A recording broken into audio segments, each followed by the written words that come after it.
Привет! И это мастерская медленных путешествий «Ходи, смотри». И я, Ольга Недорубова. Пока сосед не сверлит, а ничего не успела упасть и поломаться, быстренько записываю видео. Я гид-импрессионист. Создаю медленные путешествия для тех, кому тесно на классических экскурсиях. Мы с друзьями строим в Варне культурный центр «Точка опоры», и одна из наших движух – исследование болгарского языка. Вместе с лингвистом Марией Ширяевой мы разбираем болгарский язык, проясняя через примеры и через контекст. Одна встреча, одна тема, и записи встреч клуба «Как сказать» лежат в специальном плейлисте, ссылка в описании для вашего удобства. Но, как вы заметили, сейчас в кадре я одна. Возможно, кто-то из кошек придет, но пока так. Проблема в том, что Мария не только сама талантливая, но и дочки у нее тоже талантливые. А кто растил детей в Болгарии, те знают, что осень – это время концертов, выступлений и прочих движух для талантливых взрослых и детей. В общем, когда у Марии утрясется расписание, мы, наконец, снова встретимся, созовем собеседников, все запишем, все разберем. В общем, следите за обновлениями. Я расписание своей работы складываю, во-первых, в записи, во-вторых, во всех соцсетях, Инстаграм, Телеграм, Фейсбук. Ходи, смотри, на аватаре 2 дракона. Расписание недели выходит по понедельникам, как правило, в 10 утра. И, если честно, мне языковой движухи не хватает. Не хватает делать. И вот что я вам сегодня принесла. Мой приятель Ивайло, эмигрант, как и я. Только я переехала из России в Болгарию, а он из Болгарии в Великобританию. Однажды в переписке Ивайло спросил, давно ли я последний раз бывала в столичном театре имени Ивана Вазова на каком-нибудь классном спектакле. Я сказала, что совсем недавно смотрела на театр снаружи, что я прекрасно знаю, кто его построил, я прекрасно знаю, как его открывали, я могу долго рассказывать о скандале между князем Фердинандом и студентами Софийского университета. Но вот внутри, в театре, я не бывала еще ни разу и ни на одном спектакле не была, потому что как-то так получается, что в столицу я приезжаю по работе, и просто не хватает времени. Ивайло так разгневался, что сначала позвонил мне, но, к счастью, звонок сорвался. Потому что Ивайло записал мне 15 голосовых сообщений, а в паузах между сообщениями я успевала поорать и проржаться. Некоторые из них переслушивала дважды, потому что с первого раза просто не верила услышанному. А потом, когда история была рассказана, я попросила у Ивайло разрешения дать послушать вам эту историю. Мили ми Ивайло, много ти благодаря за дозволението и въобще благодаря, че ти има. Так что сегодня у нас будет аудирование болгарского языка. Я вообще люблю уроки аудирования, но не очень, потому что они обычно ужасно скучные. И какие-то, знаете, как специально для учебника написанные. Хочется чего-то другого. Но опять-таки, хочется – делай. Поэтому сегодня типично балканская история, произошедшая в ноябре прошлого года. Кроме того, что Ивайло великолепный рассказчик, он еще и очень чисто говорит. У него великолепное произношение. И чтобы было еще легче слушать, я вставила естественные паузы там, где заканчивалось одно голосовое сообщение и начиналось другое. Огенце беше невероятно приключение и аз с моя английски мозък и менталитет, необходимо е малко време, докато превключиш на българската реалност. И слизам аз от самолета, някъде би трябвало да съм изгубил паспорта си и личната карта, докато си поръчвам лазаня. И съответно не мога да влезна в държавата, не мога да влезна да мина границата. Те ме сложиха там с едни афганистанци или не знам, някакви хора в отделна стая, докато разберат кой съм аз, докато установят и така нататък.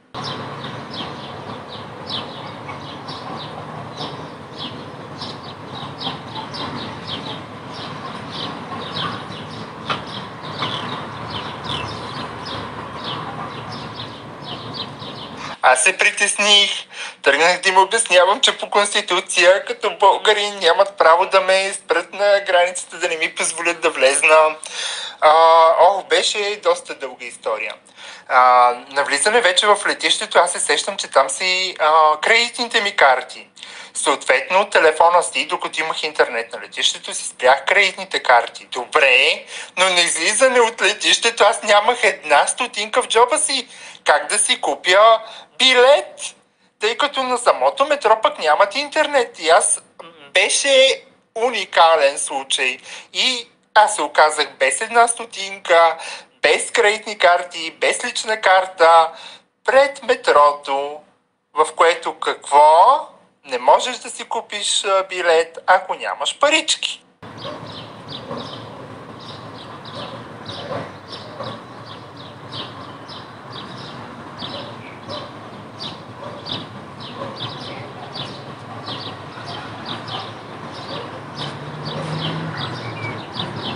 Отивам аз, там има едно офисче, така да кажа, на входа на метрото, в което има полицаи.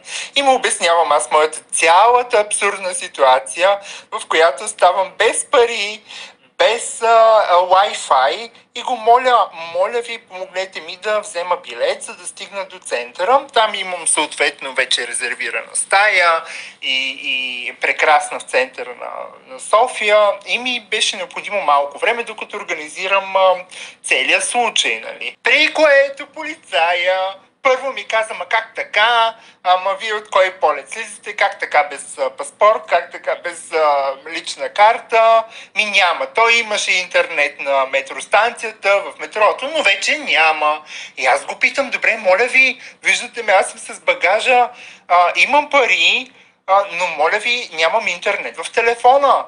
Мога ли да ползвам от вашия телефон малко интернет или къде да отида да подам, при вас не да подам жалба, че вече са ми изгубени личните документи? Не! Тук е района на еди кое си районно, да кажем пето районно. Вие трябва да отидете до там. Ама господин полицай, как да отида до пето районно, като аз не мога, нямам пари да отида до там.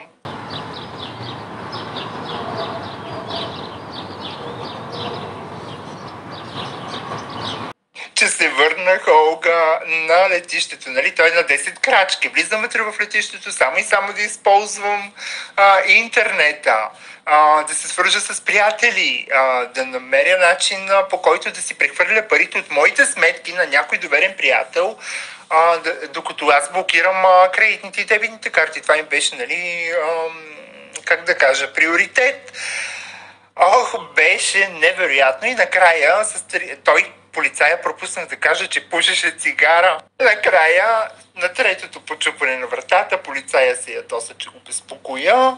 И нали, в България те нямат, как да кажа, нямат навика да помагат по начин, по който биха ти помогнали в Англия полицаите.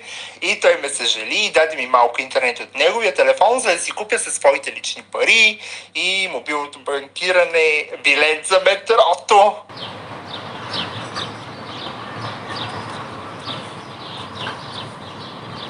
Искам да ти кажа, че ти нямаш оправдание за това да не отидеш до Народния театър.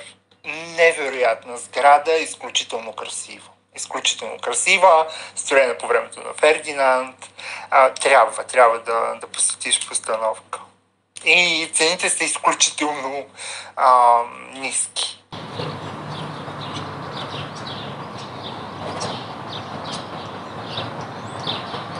Ти просто трябваше само това да ти кажа, да видиш ситуацията, в която се оказах в паспортната служба, тъй като по това време в България, за да си извадиш лични документи, трябваше да ходиш до областния град или областно районно по настоящ адрес, което на мен ми е в Карулково, съответно трябваше да отида до Ловеч. Но аз нямах това чисто физическо време или много трудно трябваше да се случи, докато до следващия ми полет назад до Англия. И единственото място в цяла България, където тогава можеше да го направя, беше в офиса на МВР долу в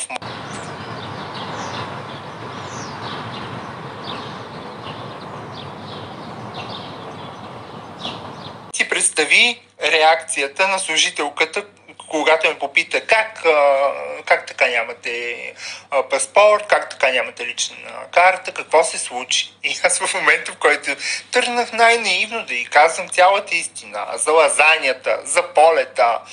Ма как ви пуснаха в България? Как да не ме пуснат? Намериха ме по компютъра.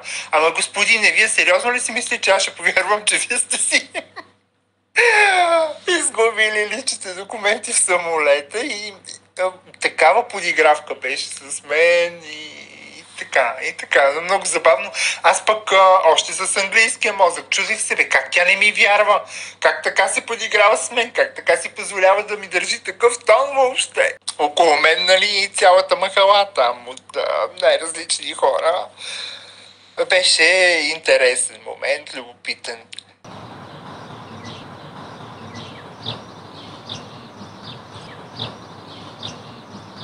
Между другото, ходих и на руския ресторант, Арбат, мисля, че се казваше, срещу руската църква. Отдавна ми беше мечта да отида там, да ям най-накрая борщ, сала и так далее.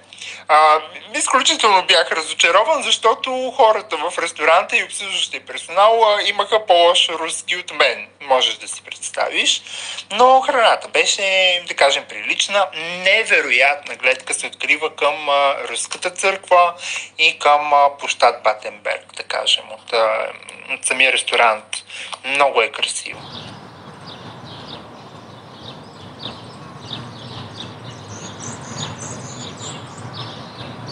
Да, вечерта отивам аз на театър, гледам постановката, ходих до Националния исторически музей, който е в другия край на София. Ти знаеш, че тръгнах там да търся едни в постоянна изложба, имаше икони от Каруковския манастир.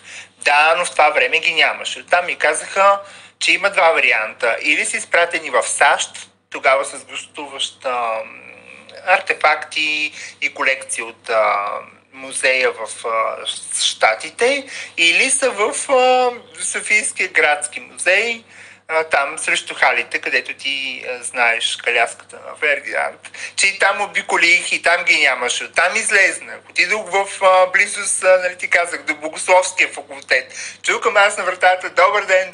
Моля ви, търси тук едни икони. Самоковската художествена школа. Просто навсякъде обиколих, навсякъде. Търсих едни картини в Софийската градска галерия. Ходих до Националната художествена галерия, до чуждестранното изкуство. Там трябва да отидеш в галерията за чуждестранно изкуство, която е до Александър Невски. Там се намира най-скъпата картина в България, оценена на над 30 милиона долара. Невероятно. Звънях и на гранична полиция, за да сигнализирам, нали, да съобщя за самолета. Не ме пуснаха в самолета да се върна. Не ме пускаха и в България да влезна. Там как се казва, в тая зона, където нито си в България, нито си да те върнат в самолета. Звънях няколко пъти, обещаха ми да ми върнат обаждане. На следващия ден също звънях. Дори им предложих, нали, да отида до летището отново. Не. И до ден днешен така и не ги намериха. Не знам какво се е случило с моите документи. Но отидох, на Лъвов мост и там, слава Богу, след много издевателства и майтапи по мой адрес, в рамките на 4 дни, 4 или 5 дни, малко преди полета, вече бяха готови.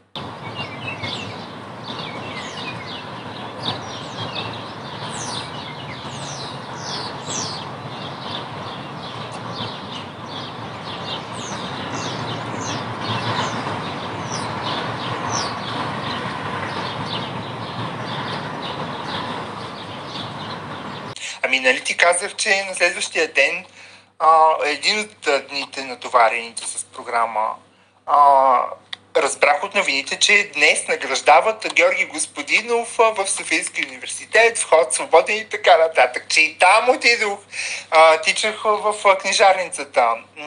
Купиха веднага време убежище, отново Градинарите смъртта, взеха автографии за моята любима библиотека в Карулково, в съседство до Софийския университет, веднага след прекрасната церемония.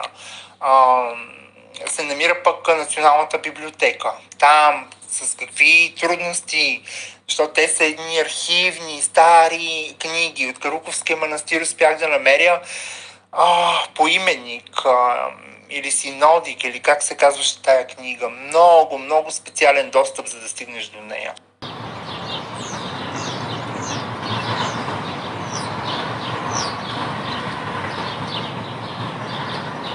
Между другото, искам да те посъветвам, да ти дам, как да кажа, аз очаквах, че се плаща някаква такса за картата, която ми издадоха, членска карта, за да посетя Националната библиотека. Вау, това е най-голямата библиотека в България, Османски архив, огромна част от Османския архив се пази в нея, изключително много стари, ценни книги, безплатно се издава тази карта и можеш да ползваш фонда на библиотеката.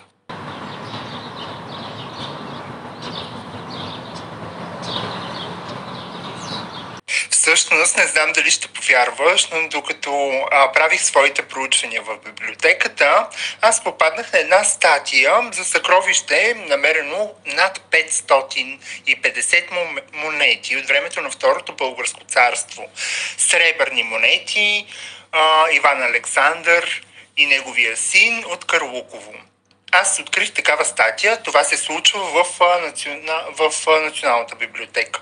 И оттам, съответно, аз тръгнах към Националния археологически музей, където се намира това съкровище, за да видя монетите.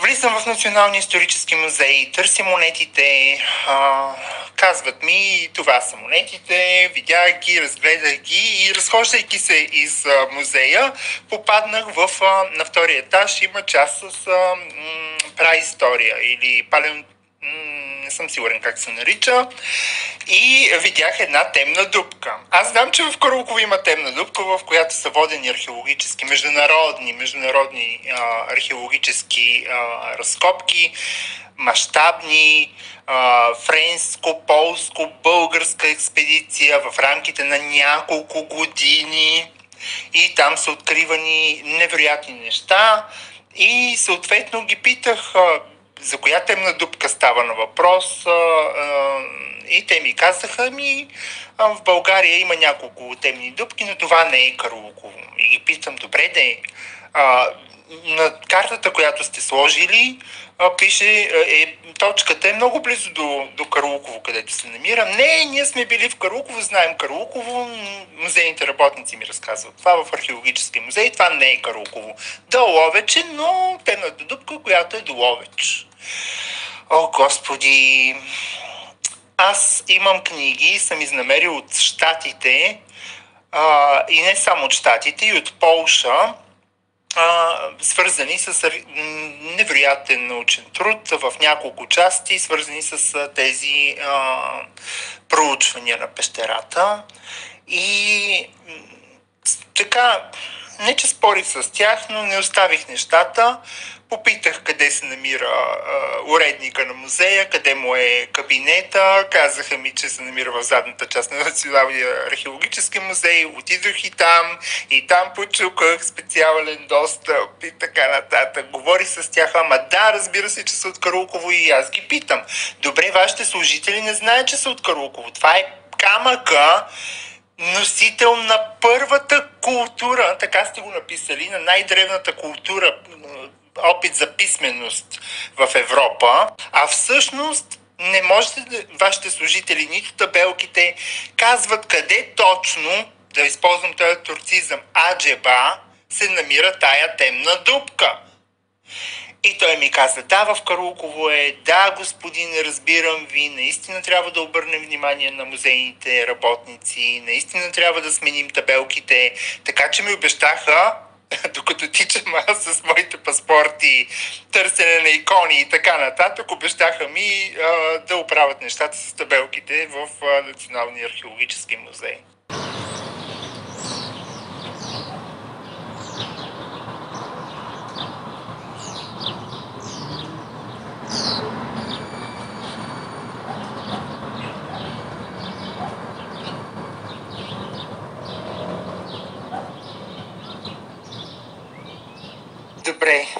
като за десерт, само да ти кажа, че по Божа воля или космическо съвпадение се оказаха дори в Карлуково на 13 ноември миналата година за 120 годишнината на читалището и получих награда.